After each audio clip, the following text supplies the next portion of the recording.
Thank you for joining us. I'm Paul Wilson. And I'm Chris Ehmke. And this is Diesel Performance Podcast. Chris, we got a huge sale going on over at calibratedpowerduramaxtuner.com. We do. We actually have it's a two-in-one in a sense. You know, we have a month-long doorbuster sales over at Calibrated Power Duramax Tuner. What are some of those things that we have going on? Absolutely. So we got a handful of turbos on sale, 25% off your 6.7-liter Power Stroke Stealth 67 G2. Yep. 25% off the RX41. That's a Roxor turbo. If you guys don't know what a Roxor is, you probably don't need that turbo. No. But if you have a Roxor, it's a screaming deal. Jump on it, grab it. And then we have some sales going on the LB7 67 G2 and on the third gen Cummins 67 G2 turbos. And then we have 20% off L5P tuning, which is super exciting for me. That is on ECMs getting sent in. So you send your ECMs into us for the unlock process to be performed. Or maybe you already have an unlocked ECM and you want to switch up tunes, but we can get you taken care of there.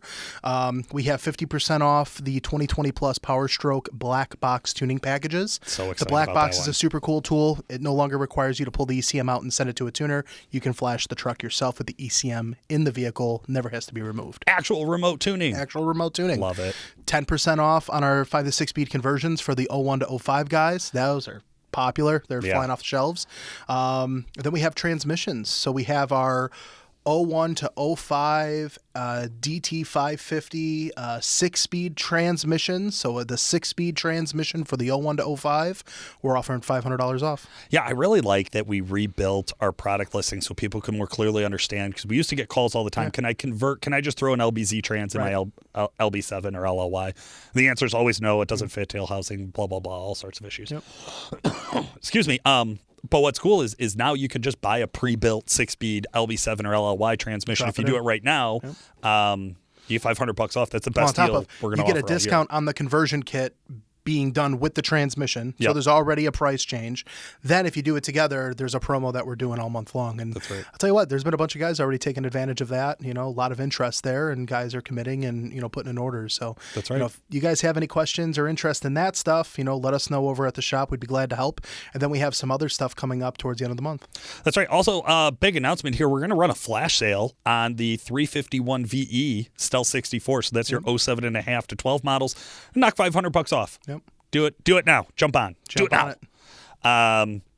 There is somewhat limited inventory on those, I would just say. So we were a little bit nervous to run out this flash sale. That's why we didn't do too much prep in the marketing around it. But it is a big deal. So if you do want one and you want to put one on, you know, like before Thanksgiving, I would literally call and order that one as soon as you're hearing this podcast. All right, man, that's enough for house cleaning. Do want to give a shout out to our sponsors? I mean, anytime I could talk about Exergy Performance, you know, I'm always pumped to. So, you know, shout out to those guys. You know, they're definitely going to be offering something for the holidays. You know, they usually do. You know, if there's any questions or interest in speccing fuel systems or whatever, feel free to give us a call. But, you know, for us, that's always our one-stop shop for anything common rail fuel system related. That's right.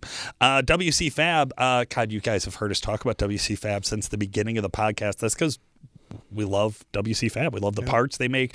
We love the job that they do. We love the powder coating services they provide. They truly are top notch. And after visiting their facility here recently, it's undeniable. Jason just released, Worley just released a video on their Stage 2 high flow bundle kits for the L5P. So it's the air intake horn, the intake, you know, their intake box, intercooler piping, real slick stuff. You know, he goes into a very detailed explanation about the sizing of the factory intercooler pipes, what his piping's capable of, the technology on how the intercooler pipes and the intercoolers all mate.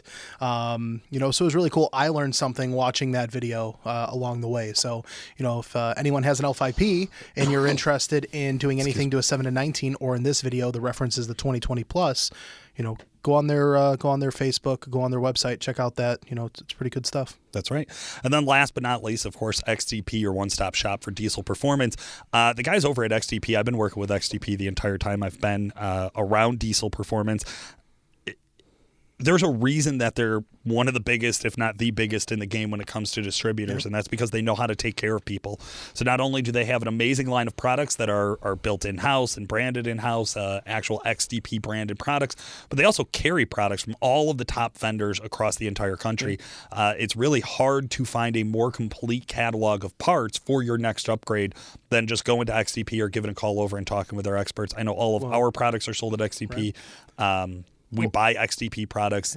They're a great company to work with. In the versatility, like we're not just saying, hey, they're good with common rail injection, right? They have your 12-valve parts, your 24-valve parts, your 7.3 parts, your 6-liter parts, your 6.4 parts. Like you could literally go there and have any of the modern-day diesel engines over the last 25, 30 years, and they are going to have a product catalog to offer upgrades for that application. Absolutely. Hey, speaking of older trucks, Chris, let's dive right in. Today we're talking about the good, the bad, and the ugly of Cummins. Yeah. Do you think about it, man? I mean, when you came to me and said, hey, like, you know, we talked about originally doing the Duramax, right? Yeah. We did those two segments. And then you get into the Cummins side of things, and it's like, oh, could we put an episode together, talking about the older 5.9? And you think about the 5.9 Cummins engine was released in 89. In 89 in a Ram. So they've been running Cummins engines from 89 all the way through current 2023. Tons of different variations. In the Cummins world, you either have a 5.9 or a 6.7, but there is so much more to just a 5.9 or just the 6.7. So it's cool to see that technology advance. And some of the older stuff is just so much of a blind spot for me. I never dicked around with 12 valves or 24 valves. I never had much interest. And then when I got here, I was so heavy on the Duramax side and the common rail stuff. It was pretty easy to adopt my knowledge to understand Cummins common rail is very, very similar to Duramax common rail. So all of that kind of makes sense to me, and I think I have a logical basis around how it all works. Mechanical injection is just something that, like I said, is just so much of a blind spot. I know so little. So I thought today, you being an old school cum dog, would be able to help us out. And old school cum dog. Wow. You'd be able to walk us through some of the beginning stuff, right? Yeah. So 89 kicks off with the 12 valve. Yep. What was good about that? Well, I think what's really cool when you think back in 89, you think of the older diesels that were prior, your mid-late 80s. Ford had a diesel, they had a 6.9, and then they had a 7.3, and those are indirect injection engines with no turbocharger. So we're talking diesel, non-turbo. There were guys throwing turbos on, and there was some stuff starting to form. But in 89, Dodge releases this turbo diesel, 5.9, not a lot of power.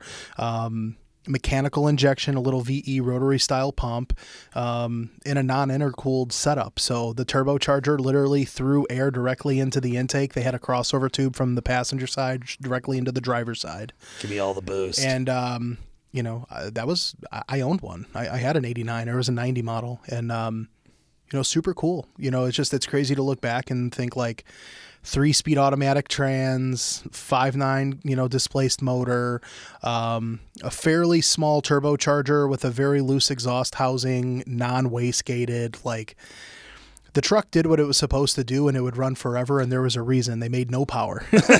Well, looking back from now, it's funny what you call out as what I would almost consider the low lights, right? Yeah. Non-wastegated, no intercooler, right. 3-speed trans. Yep. It's like, to me, I hear those in 2022, and I'm like such trash. But you think about it in 89. There you go. The technological advancements that platform offered was unlike anything else. Yeah.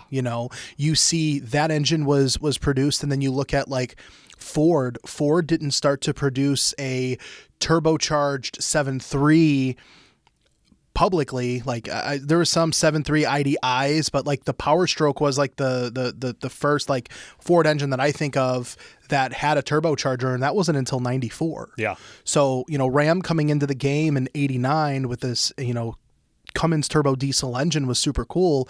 And then you look at how did that first generation of Dodge change, right? Like there's different injectors, there's all these little different, intricate things, but in the 91.5, they end up putting a slightly smaller injector in the motor, adding an intercooler, and then adding a 3-speed with an overdrive, so a 4-speed transmission. I also owned one of those trucks, and like in all honesty, I'd much rather preferred my 3-speed. Oh, really? Yeah. It was a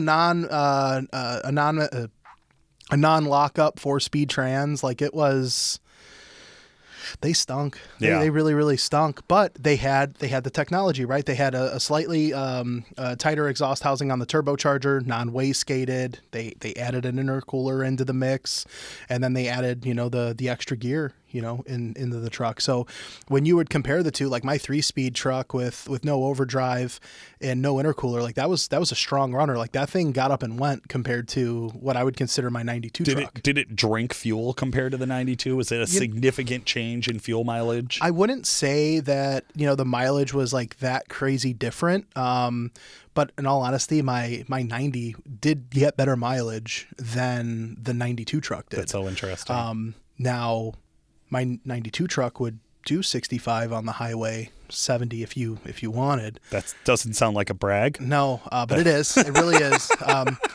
You doing 65, 70 one of those trucks, like you're cooking, you know, the thin sheet metal on the truck, like you hear every little wind, you know, going in and out. Yeah. But the 90 model with the 3-speed, like you were hard pressed to do 55, 60 mile an hour, you know, 307 gears, 3-speed auto, like you were tapped out there. But like, Yeah. cruising around town, that thing got dumb mileage. That thing was a really, really cool truck. I always kind of laugh about like when you look at these older trucks and we talk about like how reliable they are and how there's little technology, so there's not a lot to get complicated, right? It's kind of an oversimplified concept on how all of this works. But they did. I remember Cummins used to have like 300,000 mile interval. Go ahead and just new piston rings, you know, like it was just like standard stuff of like, oh no, like you got a diesel engine, you probably know how to work on it. If not, find any mechanic you could throw a wrench at, and they'll know how to do like what we would consider today major modifications or major overhauls. I don't think anybody writes a service interval at 300,000 miles. No, that's just not a thing anymore. And it's crazy. We just expect you'll never see that, and if you do, your truck's a piece of shit and you need to trade it in. Well, like I think that's goes back to like, you know, they always would refer to those engines as the million-mile motors. You know, and like those engines, when I had those trucks, I mean, we're talking trucks with 300,000-400,000 miles, never never burnt any lick of oil, like nothing. Like they were solid motors. And I tinkered, I played, like that's what I learned to play with. But they were also so simple. Like I've always believed that if you're going to get into diesel and you can get into one of those older trucks, you could get really hands-on in a very simple platform, and it can gain you a lot of confidence. Yeah. I was never a mechanic. I was never very mechanically minded back then, and I did all my work myself on those trucks, and it usually worked out. The truck ran and drove when it was all said and done. Like there wasn't a lot that you could essentially mess up, you know. Sure. Go on YouTube and you find out, okay, I want to advance timing, or go on YouTube and I want to turn up the fuel screw, or I want to set back the idle. Like there were a lot of cool YouTube how-tos back then. Like for me, this is 2008, 2009, where you could go on there and you could literally add 100 horsepower, you know, to your old truck, snap of a finger. Yeah, you just upgraded beyond dial-up so you could finally like actually watch a video on YouTube. Yeah, no, exactly. You know, smartphones are starting to become popular, you know, back then. So I love it. You know, you have that. So, you know, when you look at the first gen and you think of, you know, the highest horsepower first gen was like 160 horsepower. Like it was nothing, you know. Trash. You know, you think like, oh, only 160 horsepower, and oh, it didn't have a wastegate or a variable vane turbo, or oh, it only had 4 gears, or you know, only, like I said, 160 horse. But what would it take to go from 160 horsepower to like 300 horsepower, which is where common rails pretty much start at? Yeah, I mean, I think in one of those trucks, for one, you would have to figure out a transmission. Like you would have to. I think 300 horsepower is going to be kind of, and I could be a little off on this, but I think 300 horsepower would be kind of like a peak almost for what you would expect to see out of an old VE rotary pump if you were to modify it and max it out. Okay. But you're talking injectors, you're talking a turbo upgrade, you know, pretty simple bolt-ons in today's standards, but you know, you're going to be throwing a few grand at a truck just to get it up to, you know, what some of the newer stuff's capable of nowadays. All right. I mean, we're talking 12 valves. You can't talk 12 valves without talking P pump. No. What the fuck is a P pump? Yeah. Why would anybody care? I remember, you know, a little backstory. I remember very early on, I was probably like 17, 18 getting into this stuff. And I remember opening up Diesel Power mags, Diesel World mags, and, you know, first gen, there was a Diesel Power was doing a Project Rust Bucket build at that time. And it was an old first gen that they were doing a bunch of stuff, you know, the quest to make tons of power.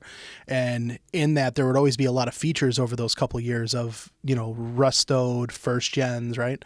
And everyone always talk about, P-pump swap. I never knew what a P-pump was, right? I never had an idea. But the P-pump is referred to, it's actually what's called the P7100 pump, and it's just an upgraded style injector pump. And that injector pump was dominant over the last 20 years. In diesel performance. If you're still around like big sled pulling, I think a lot of guys still talk mechanical. about it. Yeah. Basically, what was so revolutionary with the P-pump is that replaced the VE rotary, and it's your fuel injector pump. Right. And it's crazy because this injector pump looks like a scaled down version of the engine itself. It's a big inline pump that hangs on the driver's side of the truck, and those pumps are capable of supplying a lot of fuel. So throughout 94 to 98, there were a lot of different pump options. There were 160 horse, 175 horse, 180 horse, and then a 215 horse pump. And those were all based on the year. And then if it was an automatic or a manual. So manuals got more power? Manuals had more power. The earlier years were 160. Yeah. And then, they go up in years as the power output was increasing. Cummins fucking loves a high output option. Oh, yeah. They do. Yeah. But those pumps, they're crazy. Like, they are their own engine. They have their own cam, their own plungers. Like, it's really cool to kind of look at, they go from this little itty bitty pump to this pump that, literally takes up the whole driver's side engine bay. It's a big, big, big pump. I remember the first time I got to see a P pump, I want to say was, I was visiting TS. We didn't have a booth. I think, an old coworker of ours was still here. We were just going out to TS to kind of hang out and meet and greet and shake hands. And one of the guys, because they used to do the drag race at one location and then sled pulls at night at another location. We were at the drag race and I was walking down Vendor Alley and somebody had, a truck in their booth, and I actually got to see it, and I was like, oh shit. Like this is hard to give it the right respect by just describing it. Like, you really have to see it to get the impact of how big this pump is, and also like being out there, especially that's like an old, I don't think they do TS anymore. No. But that at the time, that was like the peak of sled pulling. Like, if you were pulling at TS, you were a big swinging dick and diesel. And it was crazy how many Cummins were sled pulling in that part of the country. It was a big Cummins area of the country. And just, you couldn't pass anybody with a well-built sled pull truck that wasn't running a 12-valve with a P-pump and some big, crazy turbo setup. Well, I think you think about it into like today's standard. You think about the newer common rail stuff, and it's like, you pop the hood, there's the engine, it's all kind of sitting there. It's all, the more wiring now than, the older trucks. But everything is, there's not like a lot of like pops out at you. Yeah. You open the hood on an old 12 valve, you have these crazy fuel lines that are bent out of the pump that are making its way into the injector itself.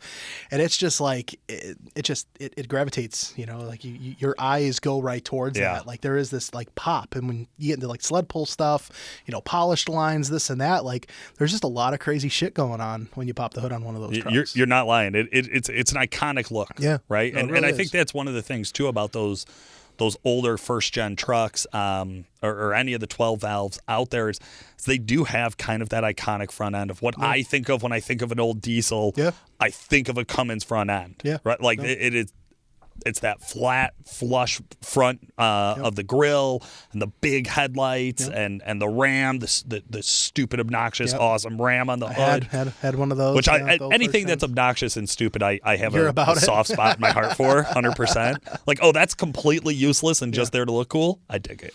So what's cool in 94, they introduced the P-pump. They introduced a internally wastegated, fixed vane style turbocharger, right? Variable vane didn't come for years to come. Yeah. And the intercooler still is there. It's bigger, more robust. Intercooler piping is more robust. They go to a 4-speed auto with manual lockup, so mechanical lockup style, which I think that was pretty revolutionary, all things considered. Owned one of those as well, 94, 95 era truck, which, You're a real Cummins I've had everything, man. I've had everything.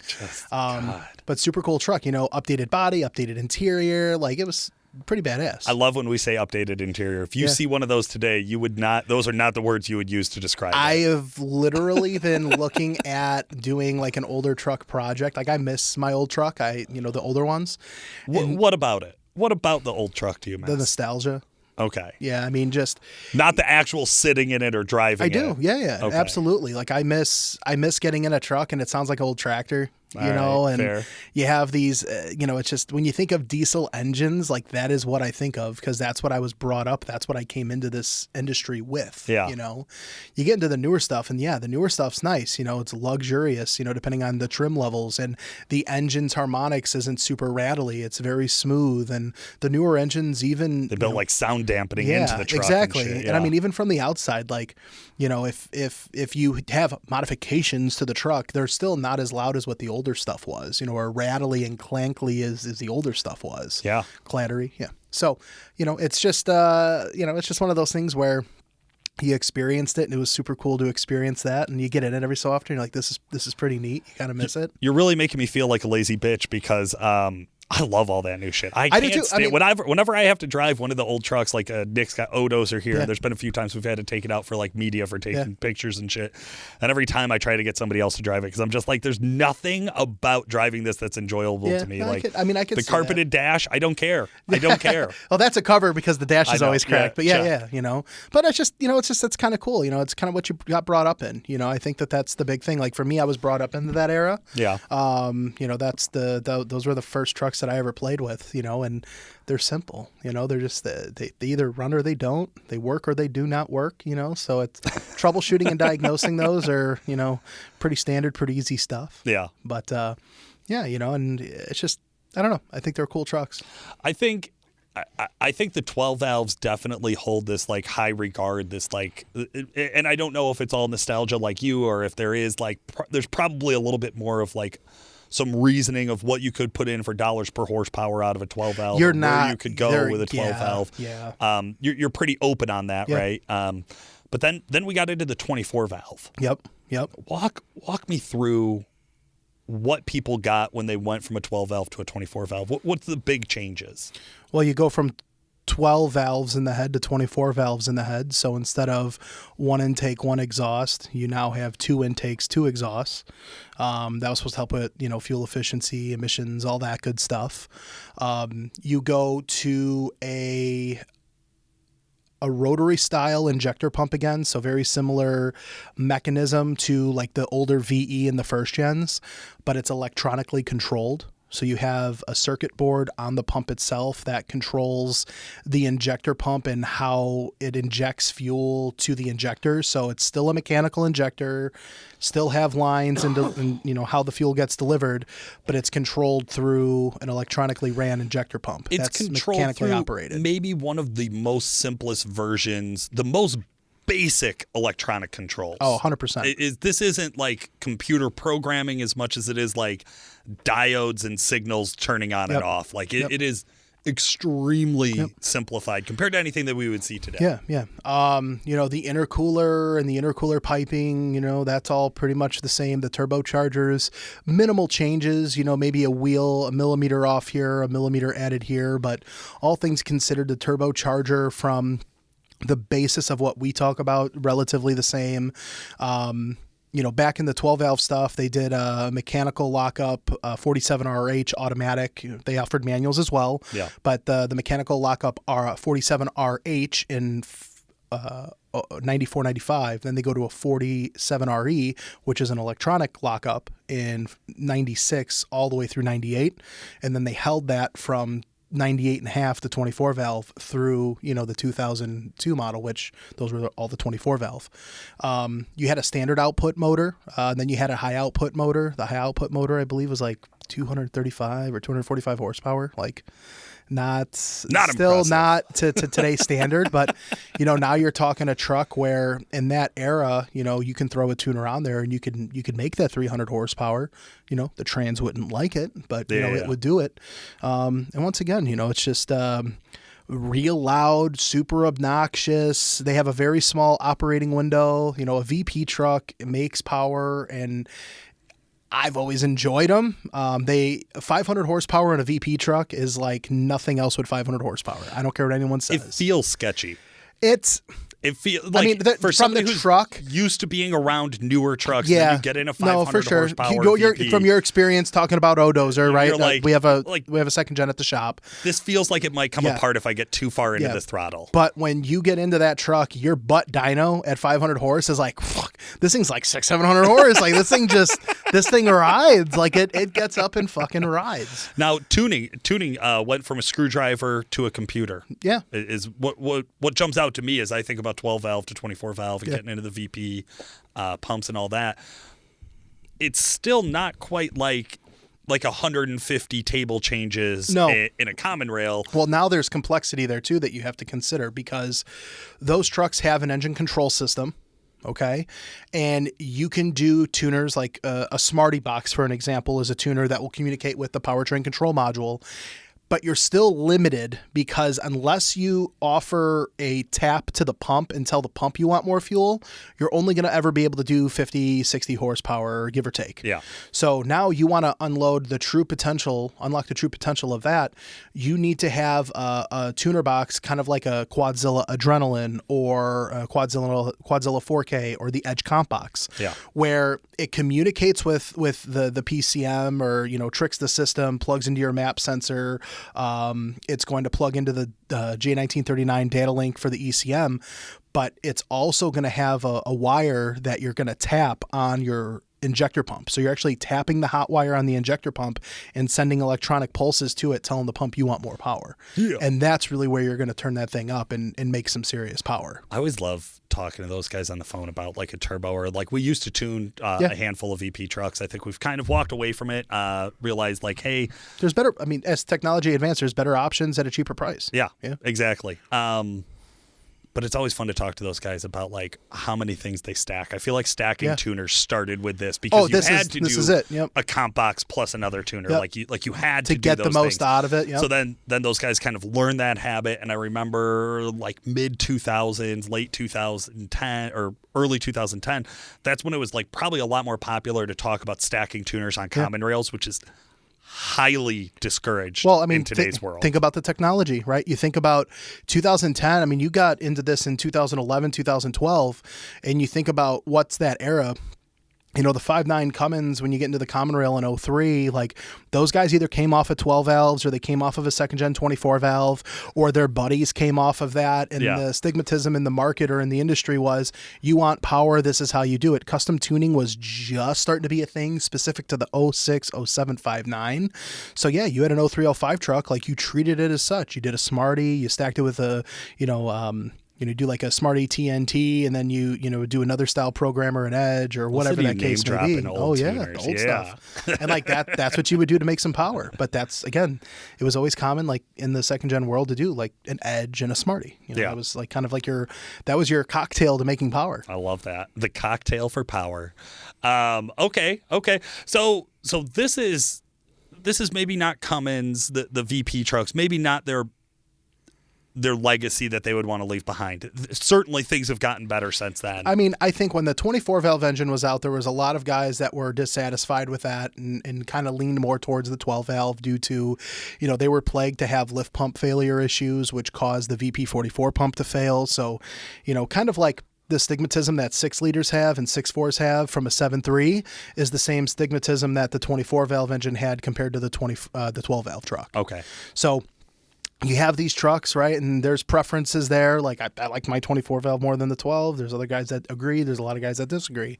And then 03 comes about, right? And that's where the technology there is going to be very similar to the technology you came into this industry knowing in the Duramax common rail world. Yeah. So 03, 5.9, common rail injection, everything changes. And it's Bosch common rail. So it's so similar to a Duramax setup that you have a CP3 pump. You have very similar, not the same, but very similar style of tuning and calibrating the truck. You now have the ability to see what fuel pressure is. In the older trucks, you were never able to see what fuel pressure was because it was all mechanical. Yeah. So you have electronic sensors, you have a rail, you have a solenoid controlled injector, which is all electronically controlled. No more mechanical crap. Right.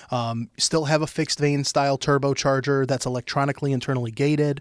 You still have, a transmission. They go from a 47 to a 48 RE, which is an electronic, it's a little bit more electronically controlled is the best way to put it. But super, super cool stuff. Absolutely.